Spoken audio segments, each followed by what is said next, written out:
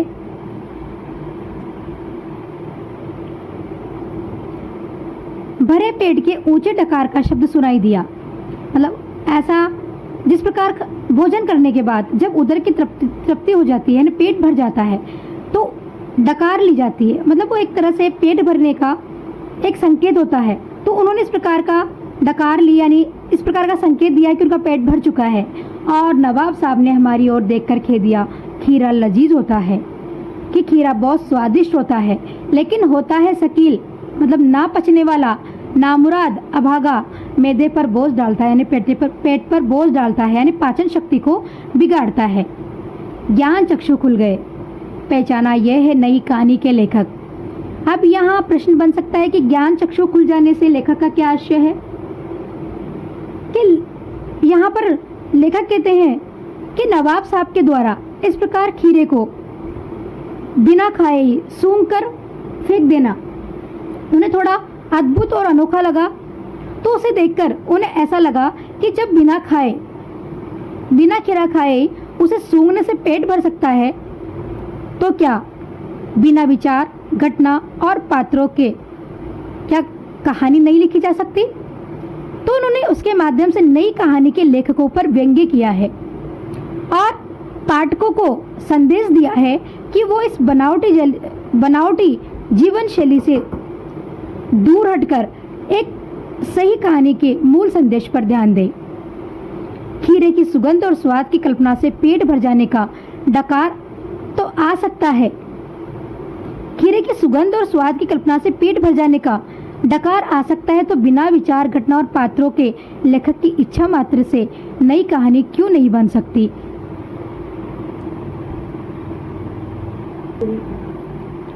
लेखक ने इस पाठ के माध्यम से अपने पाठकों को भी बनावटी जीवन शैली से बचने तथा सामान्य सामाजिक जीवन व्यतीत करने का संदेश दिया है। कहानी का यह भी संदेश है कि सभी मनुष्य समान होते हैं, उनमें कोई विशिष्ट या आम आदमी नहीं होना चाहिए। और ये भी कहा है कि इस प्रकार का भी दिखावटी या बनावटी जीवन शैली या तरीका नहीं दिखाना चाहिए कि हम दूसरे की नज़र में एक उपहास का यानी मजाक का पात्र बन जाएं। अब इस पाठ के बाद मैं आपको कुछ इंटरनल क्वेश्चंस दे रही हूँ, जिनको आप खुद सॉल्व करें, जिससे आपको खुद को ये भी पता चलेगा कि आपको ये पाठ कितना समझ में आया है और नहीं। Thank you.